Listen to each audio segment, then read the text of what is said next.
Hello, friends from across the nation and around the world. I'm Martin, and you are listening to Dad's Bedtime Stories. Tonight, we're going to be continuing the Cards of Power series once again. In the very last episode, we kind of left things off with Magnus having been taken, and you having gained a brand new power. The power of cold itself. I felt like I kind of left that episode on a bit of a cliffhanger, but it was already 30 minutes long, so I kind of had to stop. So today we're going to pick up from where we left off. If you like the podcast, don't forget to rate us and review us on whatever platform you're listening on. Share the podcast with a friend, or join Patreon. Patreon members get advanced episodes. Basically, I put them there as soon as I have them recorded, which sometimes is in advance and sometimes is pretty close to the episode itself. They also get any bonus content I put out there, including Unbound Superhero Academy, a novel I'm currently working on, and I believe we have up to chapter 15 up there, and I owe a couple more, which I'll be working on tomorrow. But now, it's that time again. Time to get as comfy as you can in that bed. Close your eyes and imagine yourself doing what the kid in the story does. You wake up in your log cabin.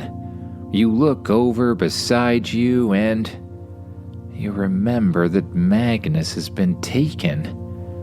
You regret agreeing to the duel in the first place, and you regret agreeing to a single card from the other person's card core as a prize. You leave your bedroom in the log cabin and walk downstairs to find Phoenix, your new friend and fellow card holder, making breakfast in the kitchen. This place is incredible. It's fully loaded with all sorts of food. How did you get this card? Phoenix asks. I'm pretty sure I traded for it at a card shop. Do you have those on your planet as well? You ask. Of course we do.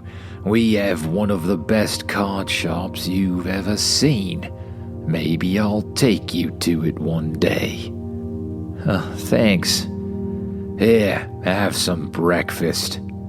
Phoenix pushes a plate of food over towards you, and you begin to eat. And as you eat, you chat.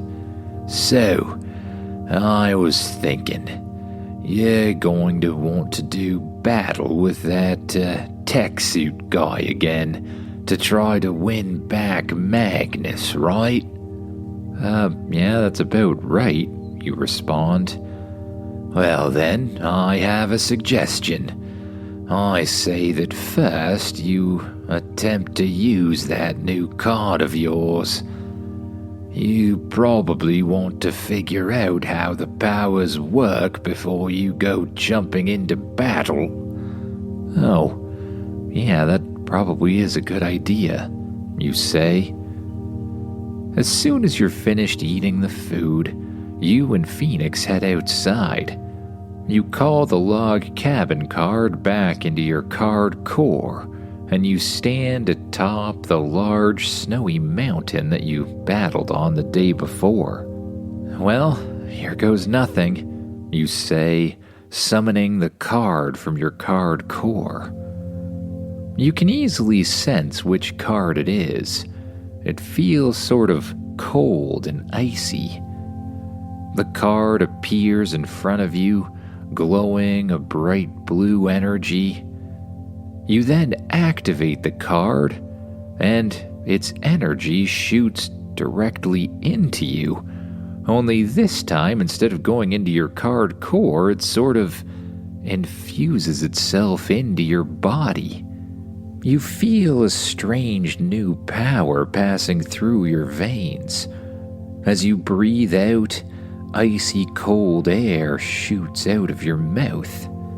What do I do now? I haven't had too many personal power cards in the past. Well, Normally, you can sort of sense how a personal power card works. They sort of have memories built into them. Just close your eyes and concentrate. You do just that. You close your eyes and you begin to breathe. You try to focus on the card itself. And then, memories start to appear in your head. Memories of, well, the wild magic. The wild magic with the essence of a polar bear cub or something like that inside it. You remember what it's like to summon a storm of cold and ice. You remember what it's like to suck all of the heat out of the area, turning the temperature to absolute zero. And you remember what it's like to be the storm, to allow your body to dissipate and become one with the cold. You open your eyes. I think I've got it, you say, and you summon your power. Cold begins to swirl around you in circles, like a tornado of ice. As it spins, the air gets colder and colder and colder. Don't mind me if I get a bit out of range here, Phoenix says, activating his cape card and flying away from the area before he's completely frozen once again. The cold spins around you in circles, creating an absolutely intense ice storm. But you remember other powers too. You focus on your hands and unleash a blast of pure cold energy in front of you.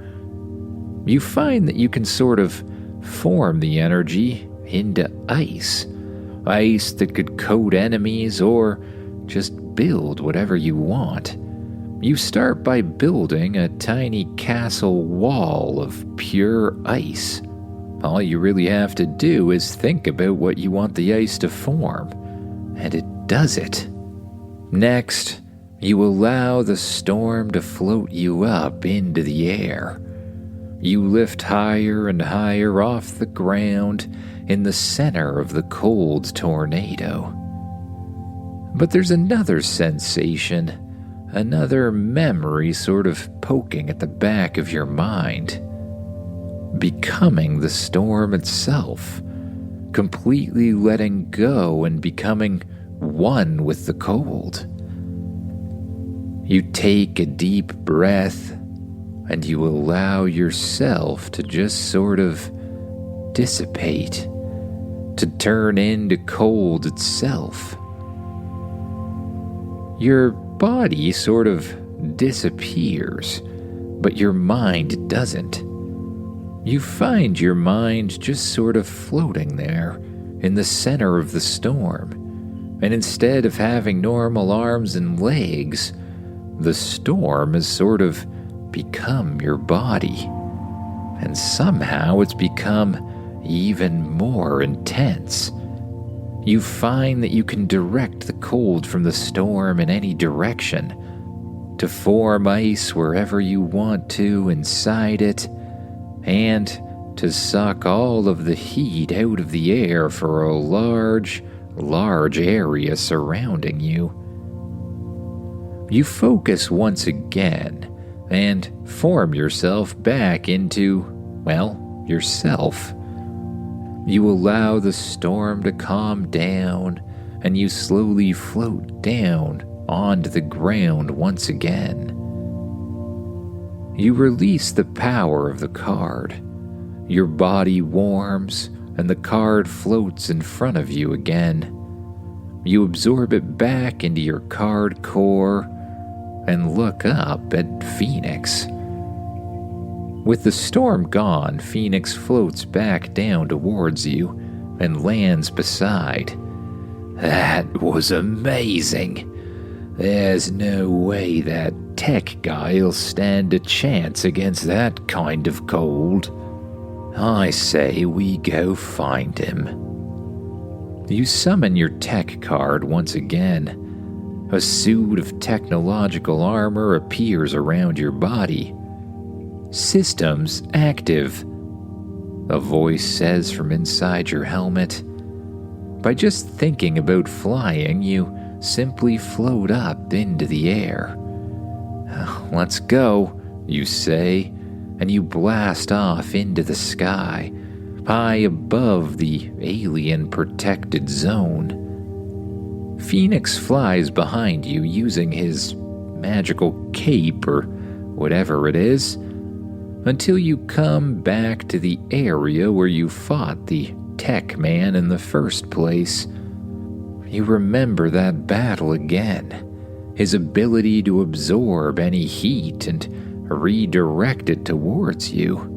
The little tendrils of string that shot out and grabbed a hold of Magnus, absorbing all of his energy and then unleashing it back into him in the form of a beam of energy.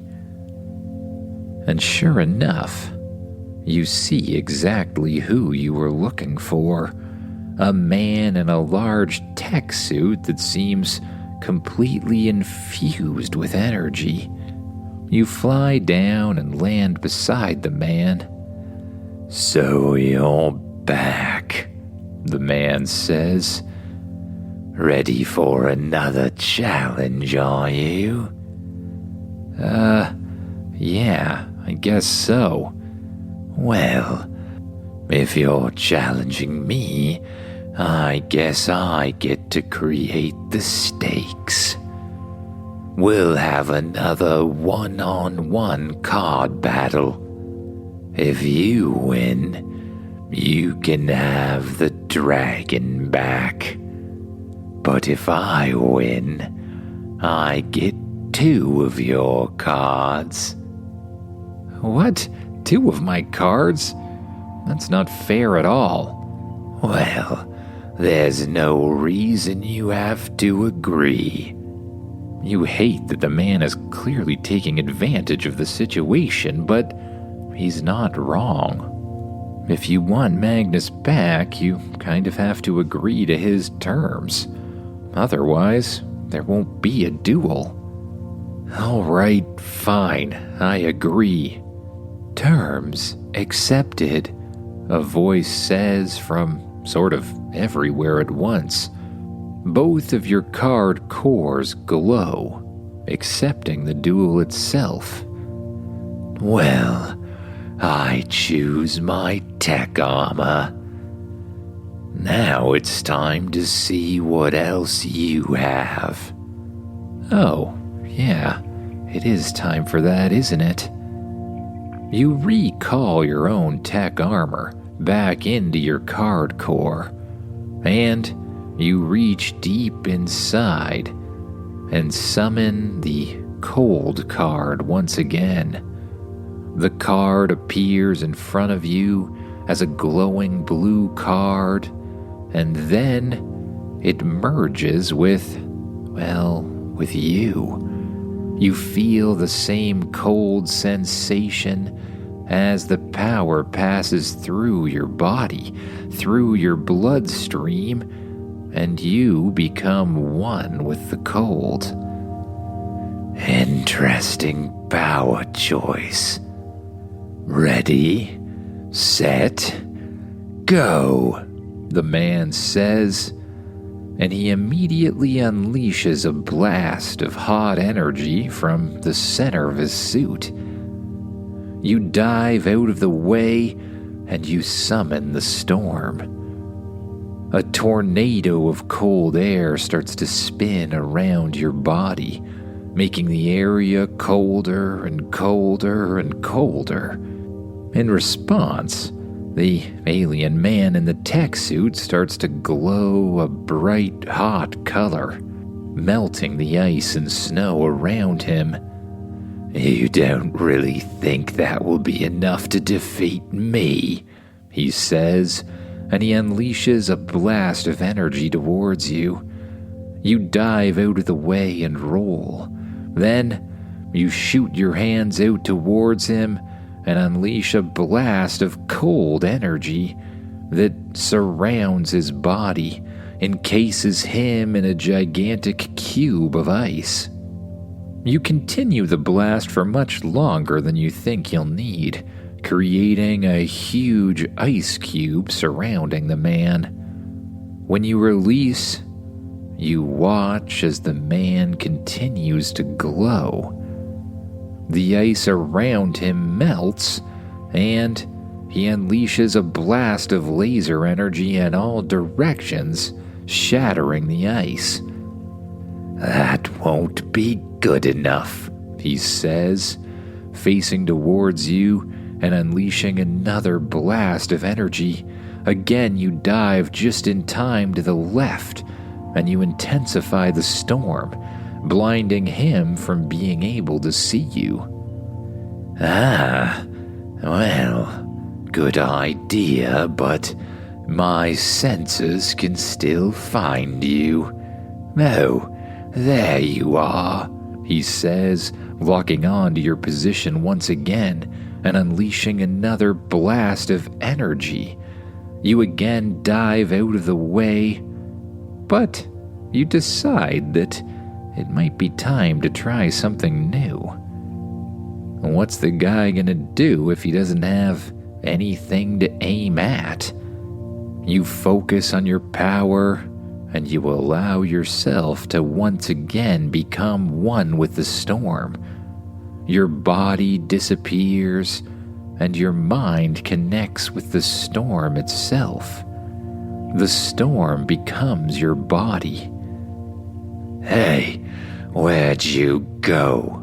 the man says, unleashing blasts of energy in all different directions. But it does pretty much nothing to hurt you. You intensify the storm, blasting ice and snow towards the man.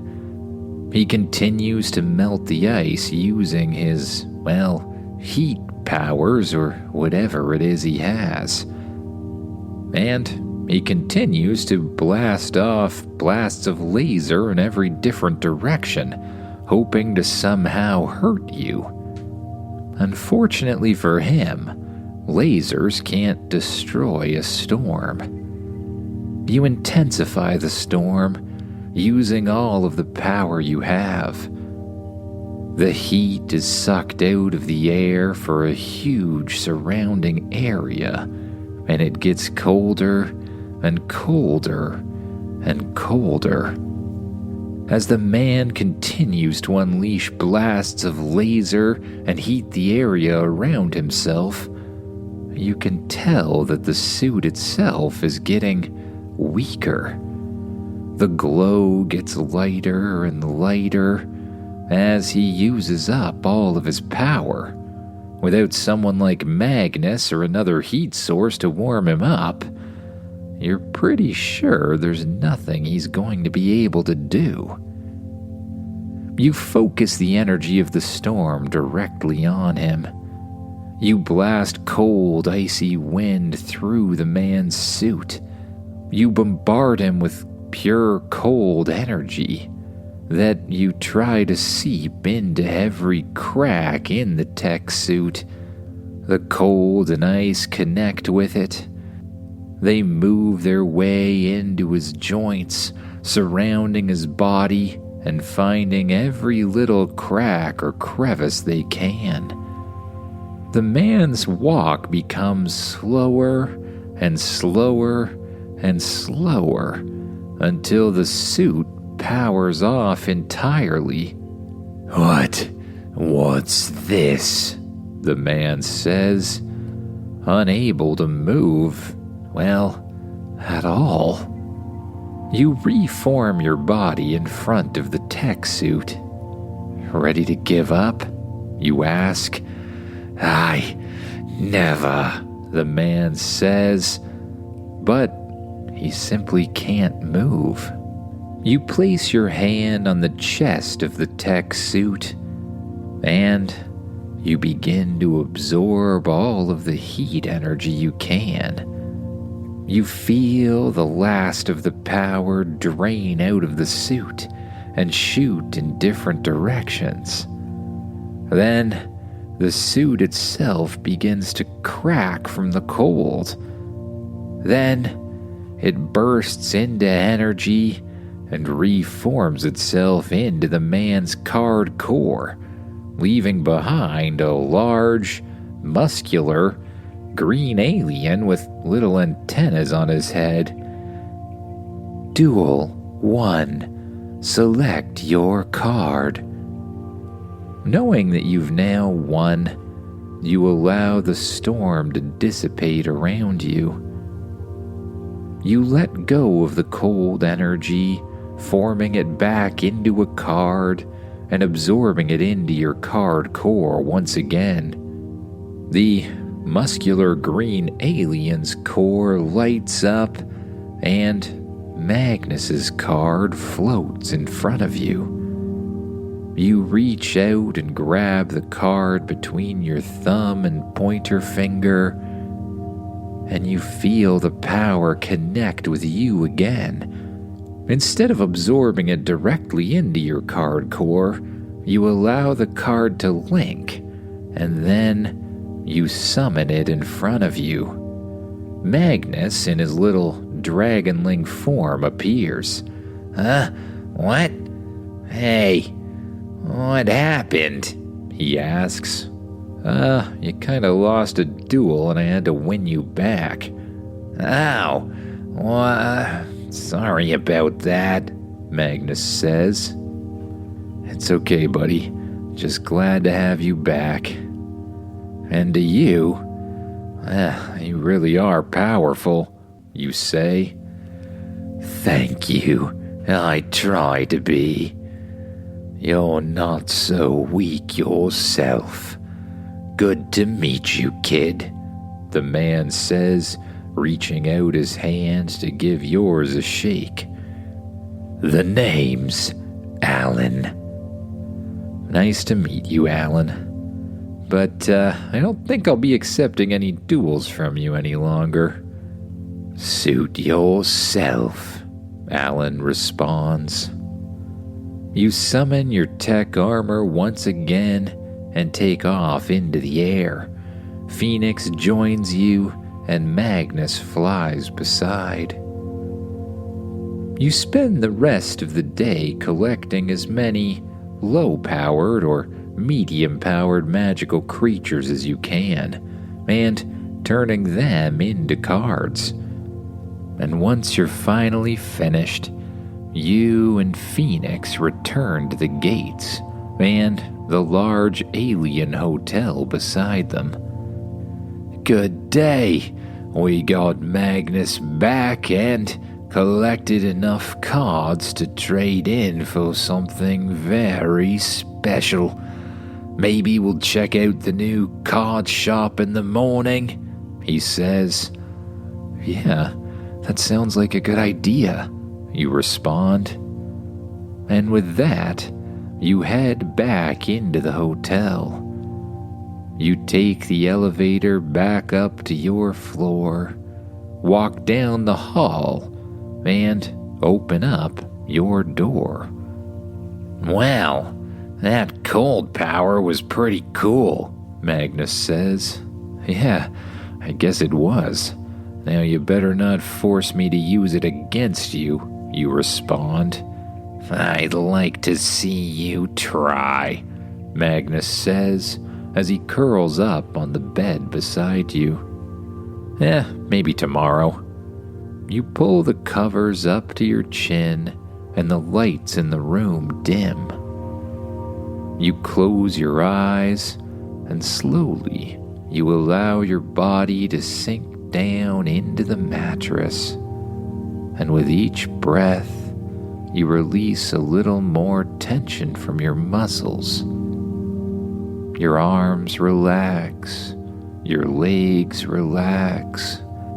You let go of all of the tension in your shoulders, your neck, your face. And with each breath, you sink down a little bit deeper into the mattress, and your mind begins to wander off to thoughts of new dreams, new adventures, and new magical cards to come. Good night, everyone.